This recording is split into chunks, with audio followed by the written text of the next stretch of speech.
Welcome to Friday's edition of Big Blue Kickoff Live here on Giants.com as well as the mobile app. He's Paul Dottino. I'm Lance Medow with you for the next 60 minutes as we have multiple things to discuss over the course of this program related to the New York Giants, but also multiple ways for you to interact with us here on the program. You give us a ring, 201-939-4513. You can find us on Twitter, #GiantsChat. As a reminder, you can find the archive of this show and our entire podcast network on the Giants mobile app, podcast platforms everywhere, and at Giants.com/podcast. So last night was NFL Honors, and Brian Daboll victorious as AP NFL Coach of the Year. And I want to read a few facts, some that I think will intrigue you, Paul, because I went back into the archives, so I'm going to bring up some names from back in the day that you're going to like. You're going to start with Allie Sherman? Well, that was going to be one of the names that was going to be brought up. I love Allie. So, first of all, Daboll is the first Giants head coach to win the award since the late Jim Fossil in 1997. Mm-hmm.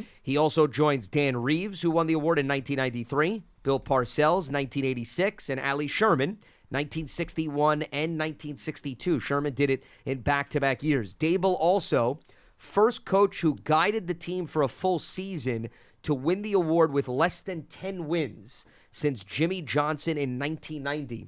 When he was in the early stages of his Cowboys tenure, they went 7-9. Bruce Arians, if you recall, he won the award in 2012, but Arians did not coach the team for the full season. He took over for Chuck Pagano, who had to undergo treatment for leukemia. Arians was 9-3, but that to me does not count. So Daboll, interestingly, breaking a trend that we have seen for multiple decades. Here's another interesting tidbit as I was digging into the archives. Please. Daboll, Fossil, Parcells, and Sherman all have at least one tie on their resume as Giants head coach. Daboll, Fossil, and Sherman coached a game that ended in a tie the years they won the award. Parcells did not. So perhaps a tie is actually a good omen for any future Giants head coach. Not that we're worried about Daboll's security, but down the road, perhaps you should shoot once again to coach for a tie. When they tied Washington, I remember telling people, don't be upset about this. This tie is going to benefit the team. It's going to do them a hell of a lot more good than it will bad. And the fact remains, when the season ended, had the Giants lost that game and not tied, they would not have made the playoffs. Okay? And now, on top of that, you have this karma about the coach of the year. Just something that I too. observed, yeah. Oh, I'm surprised you didn't pick up on it. I mean, normally you're the one teaching me something about Allie Sherman. I had a college basketball game in Boston last night. Well, I mean, listen. I just got back into Newark Airport a few hours ago, okay? We knew Daboll was in consideration all this time. I thought maybe you would have laid it all out. You would have had your chart, okay? Truthfully, I did not go back into the archives for this particular event. I was hoping that Brian would win, and I thought he had a good chance, but I know that Saquon did not get the comeback player of the year, and I was very disappointed about that. So he didn't even get many votes, actually, even if you look at the breakdown, too. So. Yeah, instead they gave it to somebody who was and never was. But anyway, whatever. Why don't you tell us how you truly feel about that? I always do. I don't think you, but I'm on the fence. I'm not sure where you stand on the award. Can you clarify further? Because that didn't sell it. To those of you who don't understand, to me, the Comeback Player of the Year award has to go to somebody who set a very high standard earlier in their career, only to fall off and then come back to close to those heights in a second incarnation of his career. Well, Geno Smith never had anything even close to resembling a Pro Bowl season in the first decade of his career. Never. He had a breakout year this year. Fine. I tip my cap to him. Breakout year. But comeback by definition means you had to do it once before, and this was a second time around. He doesn't qualify in my book. Well, I want to read you, because we were having a conversation off the air, and I'm sure members of our audience may have not delved into what exactly the definition of the award is, but this is the NFL definition or criteria, however you want to word it, for Comeback Player of the Year. It goes to a player who has shown perseverance in overcoming adversity in the form of not being in the NFL the previous year, a severe injury, or simply poor performance. So they classify multiple different elements in play. It's not just, I think the biggest misconception, and I'm not saying you're making this argument, is that it should go to somebody who was hurt the previous year. Based on that definition, that's not the case. You don't have to be hurt. Overcoming adversity. Now, did Geno overcome adversity? Is there anything that he had his back against the wall specifically last season? He just wasn't very good. Well, I would say the adversity is he didn't have an opportunity after he left the Jets, right? He became a journeyman. He went from team to team. So that's more of a reason why maybe they should bring up a new award and they should have Breakout Player of the Year and Comeback Player of the Year or some other award so that you can acknowledge somebody that truly is overcoming an injury and somebody that may have gotten an opportunity for the first time in quite some time and made a name for themselves, because Geno did apply to that logic at least. You want to go with the injury rehab player of the year? Well, no, you want to create an award? You could leave. I'm okay with that. Comeback player of the year is for somebody injured. Breakout player of the year is maybe somebody that didn't scratch the surface or had been plugging away. And there's no limitation. It could be in year 8 you become the breakout player of the year. You know how I felt about this all along. I thought the nominees were ridiculous.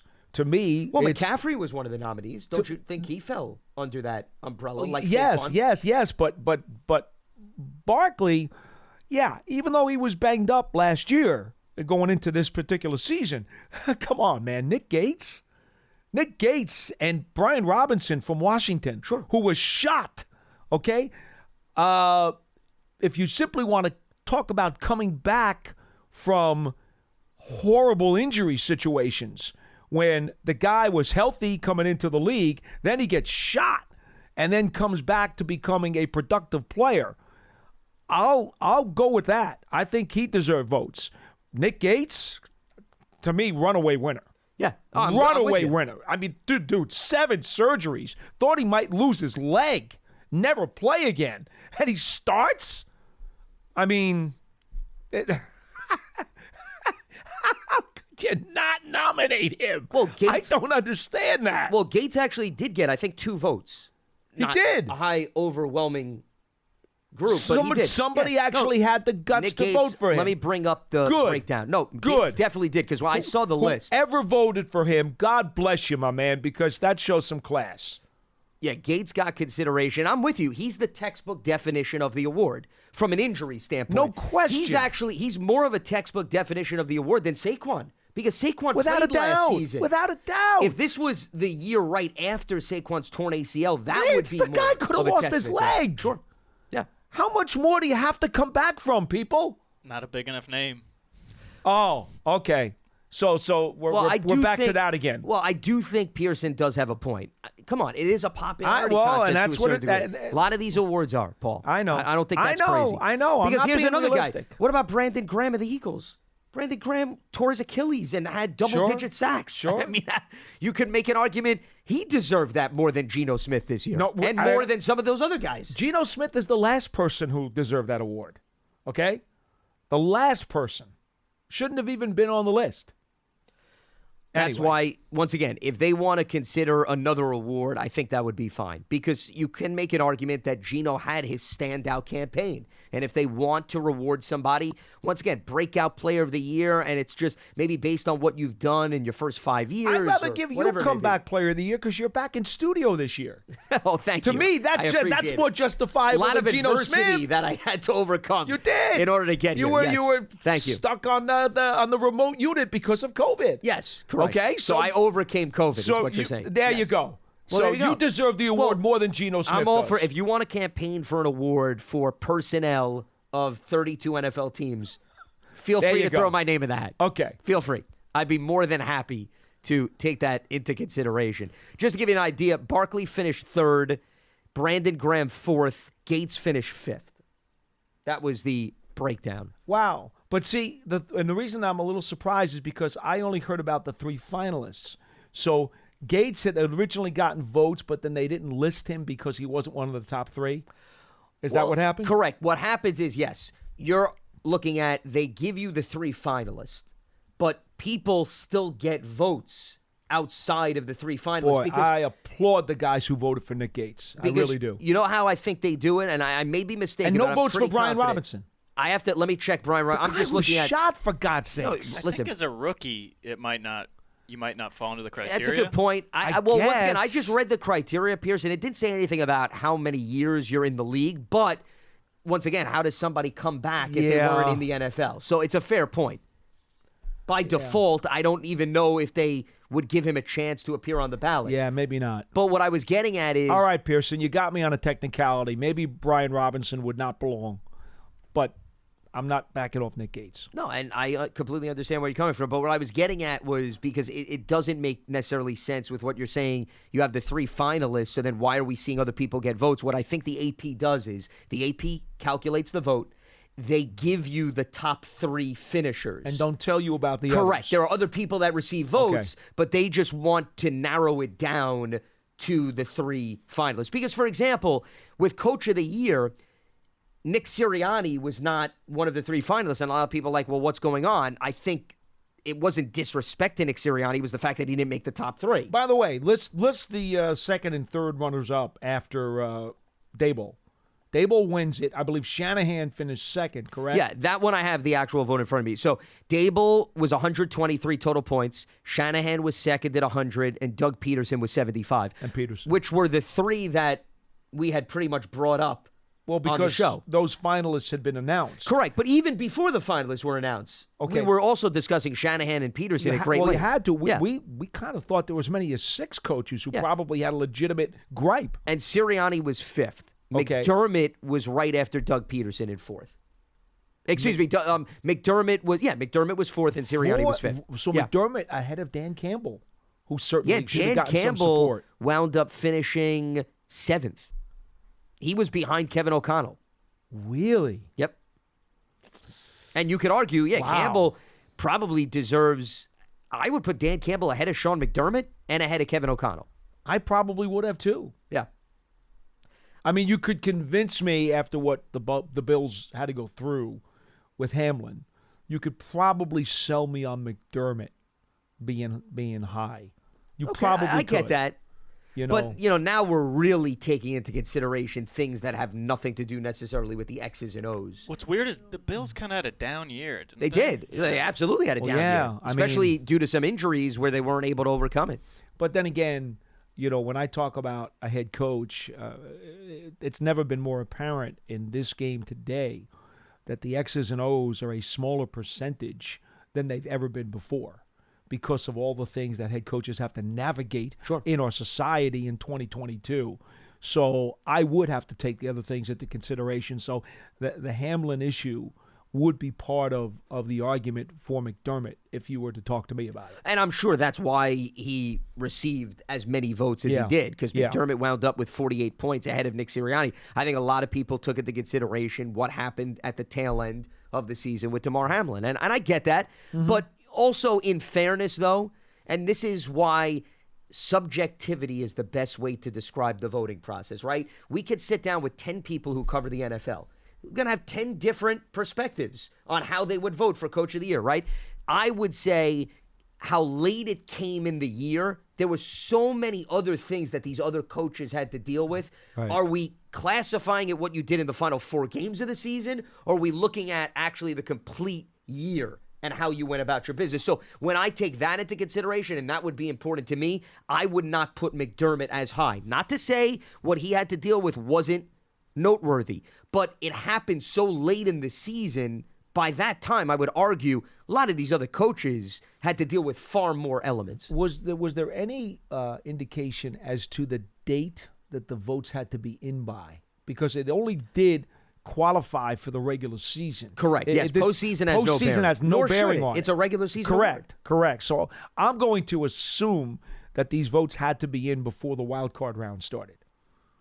But I believe so, yeah. Excuse me, but I don't know the deadline for that. Well, I'm not 100% sure. I'll see whether or not we could get confirmation on that. But if it wasn't prior to the wild card round, we're still talking about maybe week 16, week 17. Yeah. Because let's face it, McDermott, if he got heavy consideration because of the Damar Hamlin, it was clearly after the Damar Hamlin See, you know incident. where it gets tricky for me? If they say it's only for the regular season, but the voting actually goes through the first round of the playoffs, and they say, well, you can't consider that.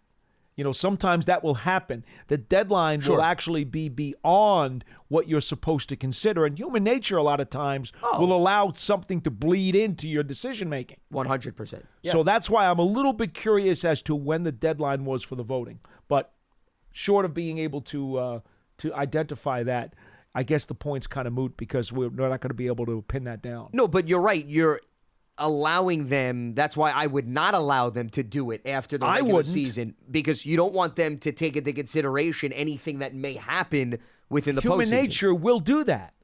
100%. Okay, human nature will do that. And I joked, and I thought Shanahan coached a horrible playoff game, and I told you that. Sure, but it should have no bearing. It should have no bearing, but I was very, very, very vocal. I thought he coached a horrible playoff game, did a terrible job schematically, and him and his staff should not be able to hoist any awards after what they did in that playoff game. It was offensive to me. In fact, if I were the general manager, boy, they would really get an earful after how they butchered that playoff game. Well, obviously, a lot did not go according to plan, specifically in the quarterback situation. That's for sure. So, that made it a little bit more challenging than perhaps he would have anticipated. I'm on the AP page, and they announce when the NFL Honors event is taking place. They talk about how 50 voters and how it's been handed out since 1957. For some wild reason, they do not announce on this what the deadline is to vote. I don't know if they just don't want that publicly known or whatever it may be, but I'll continue to look. Yeah. Because you should give an indication to the public, right? How late the voters have. You should until know. they vote. That should be. Let's have transparency. Sure. All right. So before we get to the next topic, which would be the coaches searching that the Giants obviously have an interest in, if I were to say to you, what was the one thing above and beyond that Brian Daboll did this year that would have helped him win this award? Would you have an easy answer for that? That's a good question. I would say his ability, and this is an extension also of his staff, to overcome injuries on the roster and get players off the street, coach them up, and not just have them come here to sip a cup of coffee or tea, but be extremely productive. And we could point to numerous players, whether it be Isaiah Hodgins, Fabian Morrow, left and right. So that to me is the standout. And I know a lot of people may say, well, what he got out of Daniel Jones, I'd put this ahead of Daniel Jones. I totally concur with you. I think the fact that he was able to maximize value across the board with so many nondescript players to the point where this team was able to make the playoffs, I would have to make that my top argument for giving Daboll the award. And I just found it out. Voting occurs right after the regular season ends. It does. Yes. That's so good. right after the regular season ends, you put your votes in, and that's it. So no extra considerations could have bled into those decisions. Yep. That's good. But that would explain to me, I guarantee you, if you polled all of those voters and you said, where do you have Sean McDermott on your list for Coach of the Year, if it was like week 10, very different than how they viewed it week 16, week 17. Yeah. So that would explain why he probably rose up in the wake of what happened with Damar Hamlin. In terms of the voting, before I know we want to talk about the Pro Football Hall of Fame, I would say the biggest surprise for me last night was Patrick Mahomes winning MVP and the margin in which he won. I thought Jalen Hurts made an extremely strong case for the award. You could say others as well. But it's one thing to say, okay, Mahomes won the award, but Mahomes, he ran laps around Jalen Hurts. Yeah. The final vote was 490 to like 193 or something. It was insane. Patrick Mahomes, Paul, got 48 first-place votes. Jalen Hurts got 1. I would love to know why the voters, I understand, okay, Mahomes is going to be in the conversation. No Tyreek Hill, Chiefs, everybody doubted them. I get all that. But why doesn't Hurts get more consideration? That was a bit baffling to me. We had this conversation off the air, and my comment to you was, I've been saying for a long time now, last month or so, that Justin Jefferson would have been my top vote. Who did win Offensive Player of the Year. I think taking him off the Vikings, they're not even close to being a playoff team. And I do think that MVP talks about the impact that a guy had on his team, and Jefferson had a huge impact on the Vikings. But he wound up, as you said, with the Offensive Player of the Year, so he did get something. Yep. If you could have told me that he was going to get that, I could have moved off him, and I probably would have voted for Joe Burrow, as I said to you earlier. I don't think this was Mahomes' best year, and I quite honestly don't think that Kansas City. I mean, is that team that much different, whether or not he's the quarterback or just another good, high-caliber, quality quarterback is playing? I don't know that he put that team on his shoulders enough at times this year where I could have made him the difference maker, the MVP of the league. I'm completely with you. Right? I think the other wide receivers did a nice job filling in for Tyreek Hill. I don't think most people talk about that. I agree with you. Right? Juju, Valdez-Scantling, Jerick McKinnon, all new faces were very productive. I would have taken that into consideration. Here's the other thing. They even got a big late-season surge out of Pacheco in the running game. Correct, yeah. The Rutgers running back in the 7th round. Yeah. So all of those pieces, that's a big reason why Tyreek Hill wasn't a center point of the dialogue. With respect to the MVP award, and I think this is what you were alluding to, more often than not, we always hear, well, if you take player A off of the team, right, what happens to the team, which is exactly what you were getting at. Well, Jalen Hurts missed 2 games, so we actually saw how the Eagles' offense operated, more so than any of the other candidates. That's another reason why I thought the voters would say, well, I don't have to have the hypothetical. Yeah. We saw 2 games without Jalen Hurts. And granted, the Eagles, they did lose both of those games. The game against the Cowboys, they scored nearly 40, so it's not like the offense fell off a cliff, but the balance, the dynamics of the offense did change since you didn't have Jalen Hurts in the rushing attack. My counter to that, and I think you have a good point, but my counter is I'm thinking the Eagles would have made the playoffs regardless of whether or not Jalen Hurts was quarterback. Yeah. So to me, I don't think the Vikings make the playoffs without Jefferson. I think the Eagles do without Hurts. So that's how I would have differentiated the two if I had a vote. No, and I get that. Once again, it goes back to you look at previous MVP winners, though. I just don't think that was much of the thought process for the voters. I just think they look at the guy with the best touchdown. And they love quarterbacks. Yeah, they do. I mean, quarterbacks, you look through the list more often than not. They love them. They win. Yeah. They love them. That's why I think the Offensive Player of the Year award exists. 100%. So they can Probably. keep the MVP to mostly quarterback. Well, last year was another perfect example. Cooper Kupp won Offensive Player of the Year, and he had an outstanding season. The guy won the Triple Crown.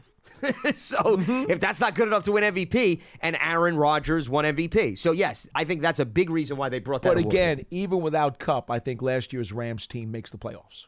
I really do.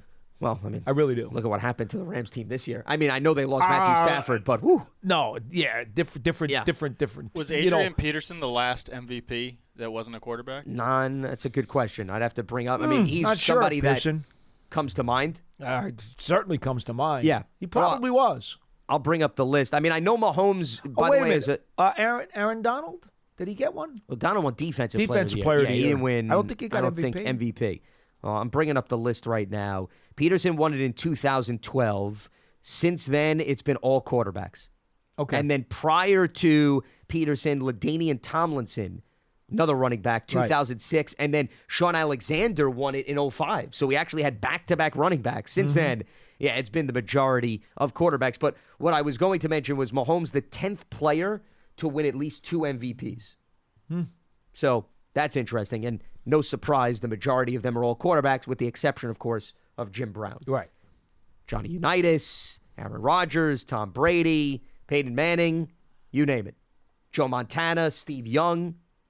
See if I missed anybody. Because the reason why is I was doing some homework. It's always that interesting. That bleeds well into the Hall of Fame conversation, doesn't it? It does. It's a beautiful transition. But I want to give my respect to the group of guys. I just want to make sure Kurt Warner, Brett Favre. That rounds out the 10. So there's everybody. Now, to the Hall of Fame, 9 individuals going in, 7 on the defensive side of the ball. This is a very heavy defensive class. But just goes to show you, by the way, how challenging it is to get in. Devin Hester has yet to get in. One of the best return men did not get in this year in this class. And, oh, by the way, Antonio Gates is going to be eligible next year. And before you know it, we're going to have Brady. So it gets more and more challenging. But the group overall, you got Darrelle Revis, you got Joe Klecko. So the Jets have a lot of representation. DeMarcus Ware, Zach Thomas. Thomas finished his career with Dallas, but obviously he's known for being with the Miami Dolphins.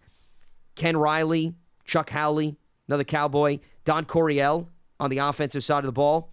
the great coach, and Joe Thomas, Browns offensive lineman, and Rondé Barber finally getting in, and deservedly so, because he was part of those great Bucs defenses. He was another guy that it seemed like was going on forever and ever. So I'm happy to see that he finally is getting his due on the national stage. I'll give you two thoughts. Number one, Joe Klecko. So happy for him. Joe Klecko, who made the Pro Bowl as a nose tackle, a defensive tackle in a 4-3, and also as a defensive end. To me, it was criminal that they made him wait like they did. He should have been in years ago. And every time the Giants and Jets play in the preseason, I would always commiserate with Marty Lyons, who played on the Sack Exchange defensive Radio line color of the commentator Jets. on the Jets broadcast. Right. And I'd see Marty every August, and we would sit and talk for a couple minutes, and we would always just wring our hands. Klecko's still not in. Somehow got to get him in there. So I'm happy for Joe. Jersey guy, by the way. Lives down in South Jersey. And then the second thing I would say, and I don't know if you'll necessarily agree with this or not, because it's kind of a hard thing to delineate, but the special teams folks get so cheated in terms that's of. why I brought up Hester. Yeah. I wonder if there shouldn't be a category for them, because a guy like Hester, who was just the most explosive kick returner you'd ever going to find. I mean, I think about, Emlyn Tunnell. I think about Deion Sanders. I think about Devin Hester. These guys were like the elite of kickoff return guys. I mean, there have been only a handful of these folks who, over the course of 100 years of pro football, were so incredibly electric that over the course of their careers, teams were afraid of them. I mean, there's not a whole lot of those guys. Of all the guys who have ever returned kicks and punts in this league, there's only a handful where you could say coaches were scared of those guys. To me, I don't know if it's fair to lump them in the same pool as all these other players at other positions, because they're easily going to be overlooked by a guy who had 100 sacks or a quarterback who threw 250 touchdown passes. How is a kick returner like Devin Hester supposed to compete against a quarterback who's won 2 MVPs, or a defensive tackle or lineman or linebacker who's had 100 sacks? How do you equate that? And I think, it's unfair to a guy like Hester, because he's got no chance up against those other guys. No, I'm completely with you. I don't see them doing a situation where they have one spot every year for a special teamer. Because I know. My argument would be there's going to be some years where it doesn't justify. But do you have to? Do you have to? Like with baseball, they'll say, you don't have to vote for a minimum number of guys. In baseball, they say it comes up for vote, and if nobody gets votes, nobody goes in. So maybe you have a special team spot, and maybe if nobody gets enough votes that year, nobody gets in. Is that a crime? You could do something like that. That's fine. For example, in baseball, 75% you have to meet. So you say, okay, this is the special team nominee. Let's everybody vote and then see if he can meet the threshold. They could do something like that. How in the world are you and I supposed to sit here and debate the value of a kicker, a punter, or a return guy against that list? How can you do that? Well, that's why I brought up it gets more and more difficult, because think about this. Brady and J.J. Watt retired this year. Let's say, hypothetically speaking, Aaron Rodgers retires. I don't think he will, but let's throw him in there. Okay. So those 3 guys are going to be first eligible, ballot. but they're going to be eligible in the same year. And they're first ballot. So can you imagine, Paul, you've been waiting and waiting. You get to 2028. Okay. Brady, Aaron Rodgers, and J.J. Well, those Watt are 3 spots gone. Yeah, but they're gone. But that's what I'm talking about. Already now you've reduced the amount of guys who can get in. And that happens, though, more often than not every year, right? Because somebody new and inspiring becomes eligible. How are they supposed to compete with that? You can't. So, that's the unfortunate part. So I just wonder, if there's any way, and I'm not saying that my suggestion's right, but I just wonder if there's a way to somehow allow these special teams players to get legitimate consideration, because I think under the current system, the way it is now. Yeah. Yes. Well, clearly. Pearson, I've been saying this for years. Jeff Fiegels absolutely deserves to be in the Hall of Fame. So does Sean Landeta. And quite frankly, you can make a strong case for Dave Jennings, too. I mean, and there's plenty of kickers. Those are just punters we talked about. Yeah. These guys were the elite of their craft, and they can't get recognized because they're put in the same pot as a quarterback, a wide receiver, or a running back, and a defensive end. I don't. Somebody's got to explain to me how that's fair. Well, it's not. That would be my answer. It's just they'd have to do a separate classification, to your point, but they would have to have a very high standard to get in, because I don't think you want to put somebody in for the sake of putting somebody in. You want to give it careful consideration, but if you're putting somebody on an island, you need to make a percentage number where, okay, you're really doing your due diligence through the voting process, and they met and they went above and beyond that standard. That, to me, is maybe the best compromise for you to go about your business, because, yeah, it's going to be impossible for a kicker and a punter to get in if you're adding more wide receivers, more quarterbacks, more linebackers. I mean, every year you bring in somebody of dominant fashion. Right. They're not going to outperform them in the eyes of the voter. There's no way a special teams guy is going to outdo a superstar positional player. That's impossible.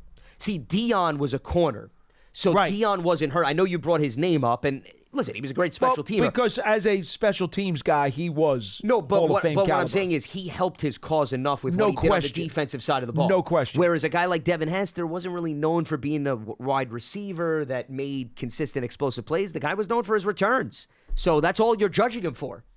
What else does he have to lean on? That's what. Only 2 kickers are in the Hall of Fame. Correct. Anderson and Jan Stenerud. Jan Stenerud. Adam Vinatieri is eligible in 2025. And Vinatieri's going in. There's no doubt. Vinatieri's going in. I so hope that number's going to be 3. But what happens when the ballot is stuffed with all those guys? Sure. And sorry, you can't go? Well, and Ray Guy was the punter that got in. Yes. So, it's a uphill battle for punters and kickers because there's such a small percentage. First of all, there's such a small percentage in society of individuals that kick in the NFL, right? Then you talk about, of that group, how many get into the Hall of Fame, and we're talking about minute. Well, here's the problem.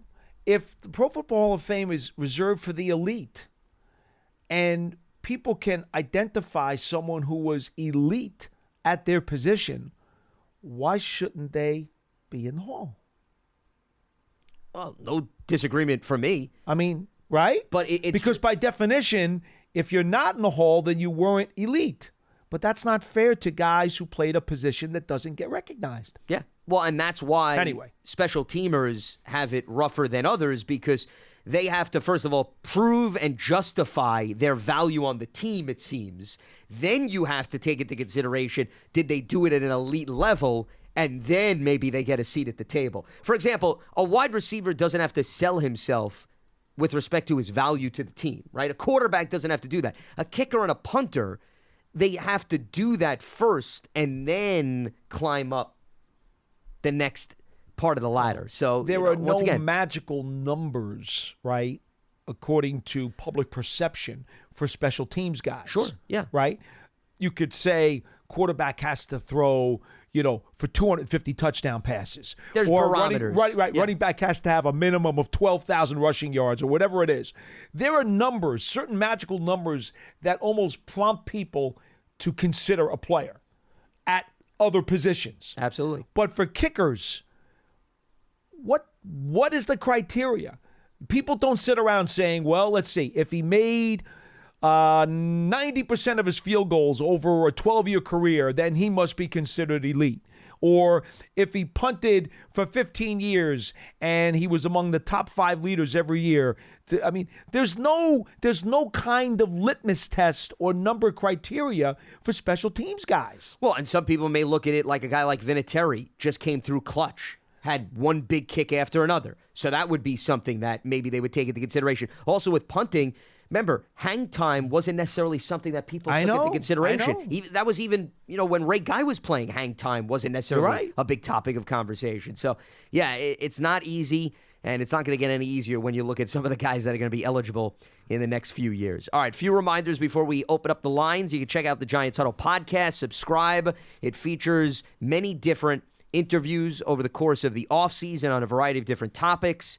And you can get it on your favorite podcast platform. Listen on the Giants app as well as giants.com/podcast. As we look ahead to the 2023 campaign, Giants fans, take your fandom to the next level. Season ticket memberships. Stay connected to the club all year round, not just on game days. Memberships are now available for the 2023 campaign. To learn more about all the exclusive member benefits, visit giants.com/tickets. Limited inventory is available. And the Giants official connected TV streaming app is Giants TV. It brings you original video content, game highlights on demand, and direct to Big Blue fans. Giants TV, it's free. It's on Apple TV, Roku, Amazon Fire TV, as well as the Giants mobile app. All right, let's open up the lines at 201-939-4513. Marty is in Manahawkin. He joins us here on BBKL. What's happening, Marty? Hey, good afternoon, Lance. Good afternoon, Paul. Hi. Same to you. What do you got for us, Marty? I've been reading some of the writers have been talking about Wink Martindale, and they're saying that Correct. There's a possibility he's going to go to the Colts, but Marty, let me just jump in because we were actually going to get to this earlier and we jumped the gun with a lot of other topics. There are multiple reports this morning that Wink Martindale has been notified that he's no longer in consideration for the Colts job. So based on those reports and considering he did not interview anywhere else, he will be returning for the 2023 campaign as the Giants defensive coordinator. Oh, that's good news. Bad for him, but good news for us. I was just curious, though. They kept stressing the fact that he had a 3-year contract. Now, if he was to get that job, does that mean that there's, like, compensation involved or like draft picks or anything like that? That doesn't work. No, anything. If you hire an assistant that has a pre-existing lengthy contract, I mean, that's at the discretion of the team how they want to work out the money. But no, the other team does not get anything in return, to answer your question. Okay, and the other thing I have was, what's your feelings on DeMaurice Smith going out there and saying that he wants to do away with the combine? Yeah, those were interesting comments. And Marty, appreciate the phone call. Thanks for giving us a ring here. I don't know if you saw those comments, Paul. It was about maybe a day or two ago. Mm-hmm. I mean, his main ammunition behind that, and keep in mind, DeMaurice Smith represents the union. He's looking out for the players. You always need to take that into consideration. But his issue is he feels as if it's utilized as a tool for teams to ask questions that put players in precarious spots. He wasn't looking at it as it hurts players or it puts them in a bad situation because they're showing their talents and their athleticism. He has a problem with the interview aspect of the combine. That was, to me, the biggest takeaway of his commentary. But see, I was under the understanding that the league recently, now this was only a few weeks ago, had made an announcement that they were going to be more specific in terms of the guidelines of those type of interviews questions that you could ask, yes. So that his complaint would be kind of immaterial, because they kind of bit that thing or nipped it in the bud and said, we have had some instances the last couple of years where teams may have asked, quote, inappropriate questions, whatever that might be. And that we're going to tell teams you have to kind of stay within certain guidelines now so that these players don't get offended. Well, once the league came out and said that, it was recently, I can't remember the date. To me, when I saw DeMaurice Smith's comments, I'm like, well, what's he talking about? The league's already addressed it. Unless he's still getting feedback from players. Remember, he is interacting with them on a consistent basis where they're telling him there may be new guidelines, but we're still being asked questions that put us in an uncomfortable spot. But the combine isn't until the last week of February. So why don't we go through a combine with the new regulations before we complain about them? But I believe those new regulations you're talking about, Paul, have been in place for at least a year or two, if memory serves me correctly. That wasn't something they implemented this offseason. No, but the league... If they had not adjusted the language, I believe they increased the emphasis on keeping things within certain boundaries. I know that the league addressed this it absolutely was addressed. Absolutely. So it could be one of those things where, all right, it was on paper, but we're now going to make sure we really make sure we get this thing right. Look, all I'm saying is the combine, it has grown into such a marketing tool for the National Football League, and quite frankly, it's also a huge marketing tool for the players, because the publicity that stocks these can go up. Oh my God, the publicity that these players get even some of the dark horses who suddenly become household names because the guy blew up the combine and did 50 lifts, on the weight bar, Yep. or he ran a 4.23. Oh my God! All of a sudden now everybody knows this guy. So there's a lot of stuff that's gained here on both sides of the fence. I don't see it going away.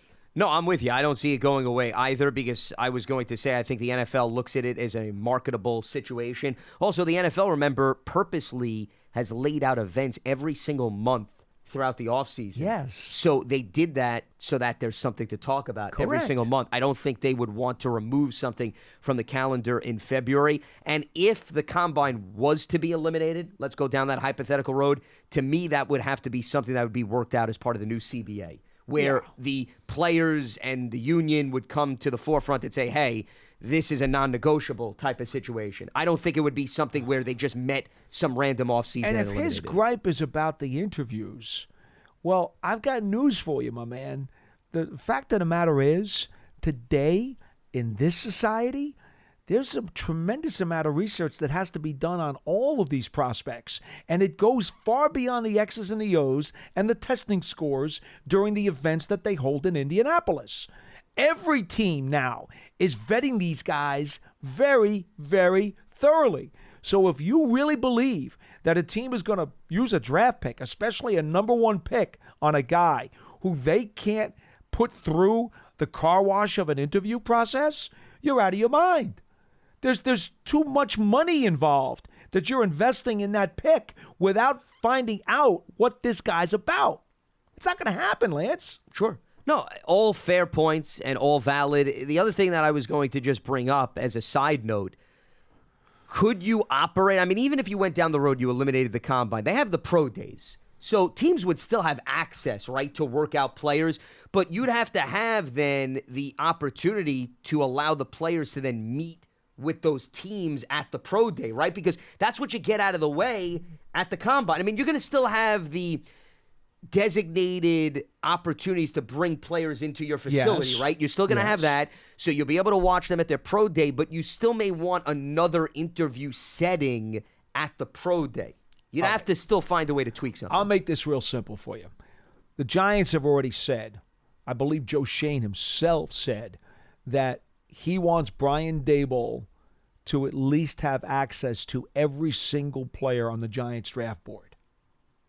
Well, if you're only getting a couple of dozen, quote, personal visits from prospects, Yeah, because there's limitations. that's a fraction of the amount of guys who you might consider picking in the draft. That's not going to fly. Well, it's teams are not going to convenient do at the that. combine, yeah. Right? Teams are not going to do that. Well, because you bring a good portion of your staff, right? They're all in the Yes. same room. Can you imagine? You'd have to bring everybody with you to every pro day. It would be it's a not big gonna headache. happen. Yeah, that's It's why. not gonna happen. That's why I don't see the NFL being even open. Forget the marketability standpoint. I don't think the teams would digest the fact that they have to now reinvent the Every offseason. player who's picked in this draft is an investment, okay? And what do you do if you go to the financial district and go to Wall Street and you're going to buy a mutual fund or a stock? You're going to make an investment. You do your research, okay? You don't just go there, I'll take that one. You do research. It helps both the teams Anyway. and the players. It's beneficial for both sides. You can make an argument, not necessarily one versus the other. Let's head back to the lines. We got Mike in Atlanta joining us here on Big Blue Kickoff Live. What's happening, Mike? Hey, guys. One Hi. quick comment to add on to the DeMaurice Smith situation, and then I'm going to ask my question really fast, but just a comment. He also said that the combine devalues the value of players because they're looking for injuries and the nitpick, which drives down individual players' values. I'm not saying he has a point, but he did say that as well. Well, but here's the thing. If you're saying they're looking for injuries, I mean, first of all, guys that are banged up don't take part in the combine to begin with because they wait till they're fully healthy. So that's number one. And then number two, I think more questions are brought to the forefront if a guy doesn't get a certain number on one of those tests as opposed to how can you indicate a guy is injury prone if he takes part in the combine? That point I don't necessarily see coming through in what he's campaigning for.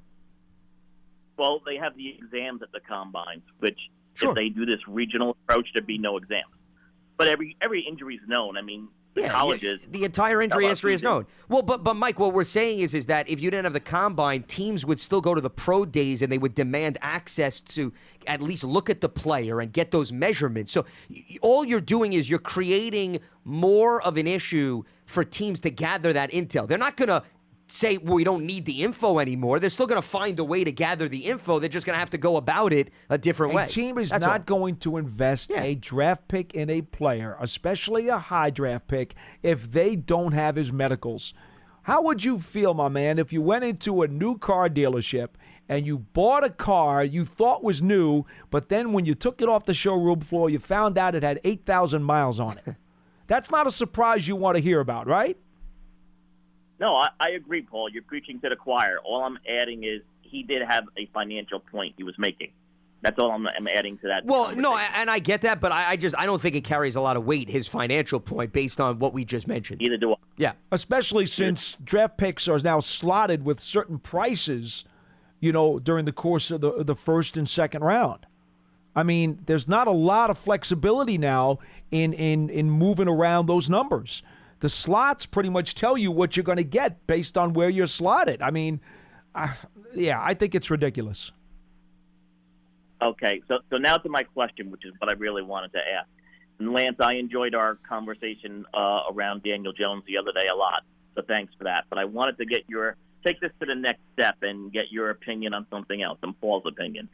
So the next step, obviously, is free agency. So for the sake of this question and exercise, let's assume that Daniel Jones signs a contract with the Giants and they have plenty of cap room in free agency. Now, I was looking at the cap room of all 32 teams in future years. And you made a point yesterday, which I think falls on a lot of deaf ears, that even though the cap is going up over the next 2 years, the players are going to get a lot of that money. And realistically, there's not going to be a ton of extra money for the teams to spend. So with that in mind, over the next 2 years, basically every team in the league has plenty of cap room. So the Giants are going to have to compete heavily against all the teams the next 2 years because everyone's getting a get-out-of-jail-free card. So my question is, knowing that, and knowing that half the teams in the league this year are over the cap. There's 14 teams that are presently, today, over Dallas the cap. is a mess, by the way. Yeah, but they're all going to have to get under the cap by the start of the new league year. So, some of that's irrelevant because it's going to drastically change.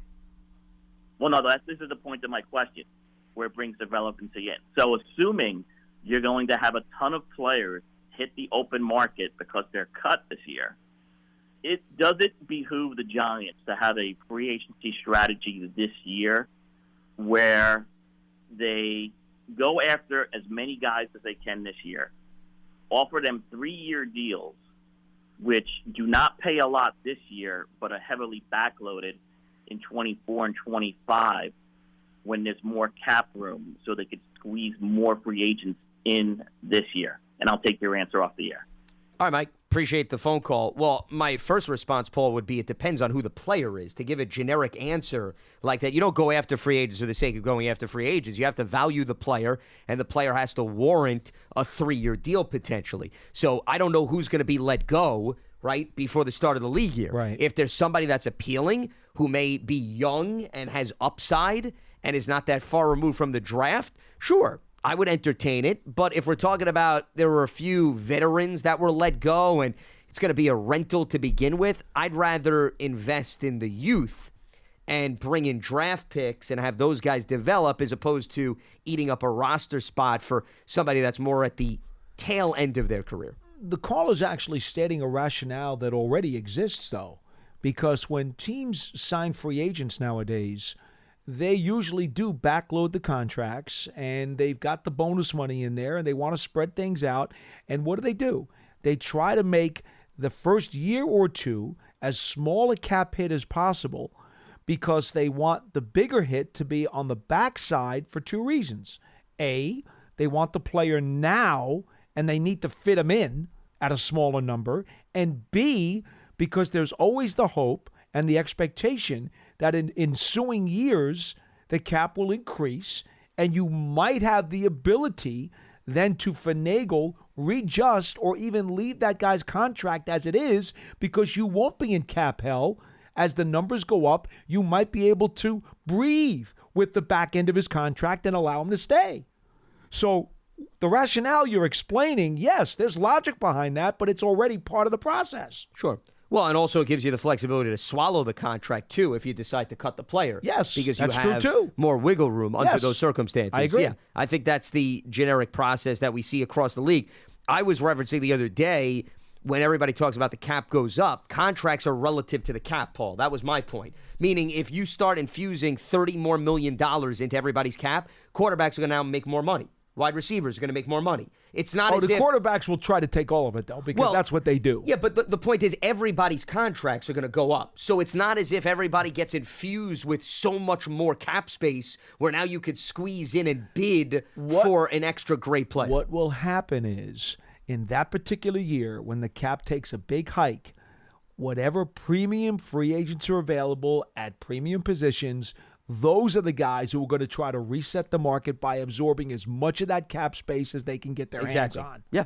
No, 100%. So the quarterbacks that year, they're not stupid. They're going to be aware of how much money Now, is being thrown into the pot. If it's a bad quarterback free agent class, then maybe it's the cornerbacks who are up that year. If that's a better class, then those are the guys who are going to try to soak up as much of that room as they can. It's whatever position group has the premium players the year that the cap jumps.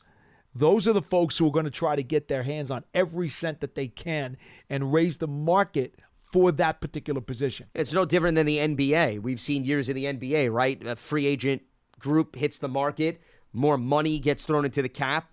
All of a sudden, these deals are through the roof. It's all about Gordon Gekko. Greed is good. Well, that's why I don't read so Right? much into, 100%, yes, as you continue to bring in some quotations from film and so forth. Michael Douglas. And I didn't go to food. well, no. Aren't you happy? No, you're broadening your horizons and expanding. I appreciate that. Lance had a good one for you yesterday. How's that? Oh, the TV show reference you're referring to? No, we were going over to the free agents that are set to hit the market, not the Giants, across the league, position by position. So John brought up perhaps bringing back Lorenzo Carter, who was here, who went to Atlanta. Yes. So I said, welcome back, Carter. That's what. Welcome back. Okay, so you understand, yes. The dreams of you. Oh, well, you see? We figured, back. John said if I would have brought it up with you, I probably would have got a reaction like that. There you go. So there we go. There you go. Pearson reminded us, and the rest is history as a result. Mr. Carter. Yes. Well, John was arguing that it doesn't fit. I was like, well, of course it doesn't fit. I'm not saying unless you find the guy, Lorenzo Carter, okay, that is going to be playing in the NFL. So it was a play on words from that standpoint. Or Shaq could be the trainer. Yes. Another reference. The younger crew that's watching the show, I don't know if they're They have no picking idea. up on this. Yes, exactly. All right, let's head back to the Lions. We got Jerome in Charlotte joining us here on BBKL. What's happening, Jerome? Hi, guys. Love the show. Thanks for tuning in. Lawrence Taylor, MVP also? Y'all left him out? Well, I didn't go that far back. Yeah, he didn't go back. Yeah, I stopped in the early 2000s. That's where we were going. Oh, okay. But I wouldn't have let him do that. I would never let him forget LT. No, Taylor was 86. He was the MVP. He didn't go back that far. I didn't go that far, yeah. So I allowed him to live. Well, hold on a minute. Let's add some context to the conversation. Yes, I was very worried I wasn't going to make it out of the studio. Let me make that clear. Pearson brought up the fact that it's been a while since somebody who wasn't a quarterback won the award. Correct. Adrian Peterson was brought up. And then I was curious, prior to Adrian Peterson, who was the last one? And that's where we left the conversation. Go ahead, sir. Yes. okay. I was wondering with Adoree Jackson and other big money contracts that we do have. You know, I know Galloway on his way out, but Galloway, yeah. Do you think they can like renegotiate with them to free up money so we can sign not only the draft class but also some of our own top prospects The most likely had the- candidate for a redo is Leonard Williams, Yeah. who's on the cap for I think $32 million this year. He's already said he'll redo his deal. And again, depending upon what you believe his definition is of a pay cut, he has said he would do that. He wants to play several more years with Dexter Lawrence, who he views is like a brother to him. And so that's the big deal. That's the number one contract you're going to target if you're looking to redo it. And he'll get an extension of probably 2 or 3 years, and they'll get his cap number down. Avoidable years, perhaps, could be added Could or be. something like that. Yeah. Has a high number on him. Who's that? Adoree. Jackson. Well, I mean, keep in mind, you got to be careful with how many players you renegotiate with. It's going to come back to bite you, Jerome. This money doesn't disappear and go into la-la land, it okay? does not. You know, you're eventually going to have to pay the piper. It's called kicking the can down the road. Right. That's what they call It's it. a credit card. Yes, exactly. So you're going to have to pay it back. And I think with what Joe Shane had to go through, right, to clean things up, I don't know if he's going to want to now adopt a plan which then presents history repeating itself, even if it's 3 or 4 years down the road. So you got to be careful with It does not appear to be a tasty solution for him.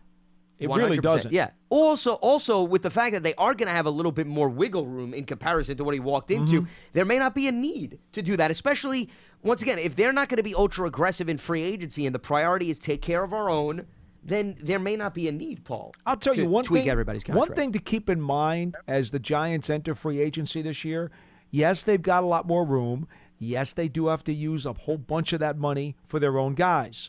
But let's not forget how good this team did with no-name players who were extremely cheap because the coaching staff coached them up and because the personnel department identified those kinds of guys. Now, maybe they hit lightning in a bottle. Maybe they'll never be as successful as they were this year with back-of-the-depth chart guys giving them production. But just maybe this is something that they're really good at. And maybe they sign a whole bunch of cheap, nondescript free agents this year who turn out to be productive players. It's all encouraging, and I think more of an emphasis on why the draft. You can also find quality talent in the later rounds and develop those players and the guys they're going to get back who missed time due to injury last season. What else you got for us, Jerome? One more quick question. The June 1st cut, will we save more by waiting to the end to cut Galloway, and I take that off the air? Gotcha, Jerome. Appreciate the phone call. It's one thing. It's Galladay. If I hear Galloway the 100th time, we're making up names. Joey Galloway played for Seattle and Dallas. He's done. Joey Galloway has not suited up in the NFL for quite some time. He's not wearing a Giants uniform. It's Galladay. We know who not he Galloway. means, though. No, I know. It was like the third time he said it. I think he's right. I think from a business perspective, if the Giants are going to release Kenny Galladay, it makes sense to make him a June 1st cut so they can spread out the money over the next 2 seasons. That, to me, makes the most sense. Anything that you can use within the CBA that could give you the flexibility to spread things out and maybe not take a massive hit immediately, especially if it's a year where you want to sign your own. Right. I'm all for that. And I remember, think that would be more likely than restructuring all these contracts. Especially when you consider they'll probably believe the cap's going to go up X number of dollars again in 2024. So if you're taking half of your Galladay cap hit and moving it to 2024, chances are you're in a better position to deal with it. Yeah, well, especially simultaneously if you can get also a lot of your own guys on the books. No doubt. So then you feel even better because you're not going to have to now re-sign all of these guys at this time next year, right? So then that gives you an opportunity to start targeting individuals outside of the organization. So I would say, once again, I'm sure that may be something that's a tool the Giants can tap into and utilize more so than staring at everybody and saying, okay, we got to restructure this guy, that guy, and this guy because, that eventually will put you in a precarious spot years down the road. So all things to take into consideration. But right now, the Giants are celebrating Brian Daboll winning Coach of the Year. They're also going to be turning their attention to, before you know it, a decision on the franchise tag because the calendar is going to move forward and the window's going to open up before you know it with respect to whether or not they are going to utilize any of the tags on one of their players, whether it be Daniel Jones and Saquon Barkley. Few reminders, no shows next week as a number of people go on a bit of a hiatus, but we will be regrouped, recharged the Tuesday following President's Day. So it's slightly more than a week That will be the first show after we're off for a little bit. And as I bring up the calendar, so that is going to be the 21st of February. Right. For those of you keeping tally. I know some of you circle dates because you're dying to know when Paul will be in front of the microphone. I did not want to disappoint anybody. Just have a calendar and then rip the pieces of paper off every day. And before you know it, February 21st is going to be here. Time flies when you're having fun. Yeah. At least that's what I'm told. And don't forget, you could always go to #GiantsChat, go to Lance Meadow's Twitter page. I'm at Giants WFAN. If for some reason you get itchy and you want to talk about some Giants news that's going on during the week, maybe an assistant coach stays, leaves, whatever the case may be, you can always hit us up on Twitter. And stay locked to Giants.com because we will have continuous coverage on the team website as well. So that wraps up Friday's edition of Big Blue Kickoff Live, part of the Giants platforms everywhere, as well as Giants.com/podcast. For Paul Dottino, I'm Lance Medow. Enjoy the weekend, enjoy the week, and we will speak to you on February 21st right here on Big Blue Kickoff Live. Have a good one.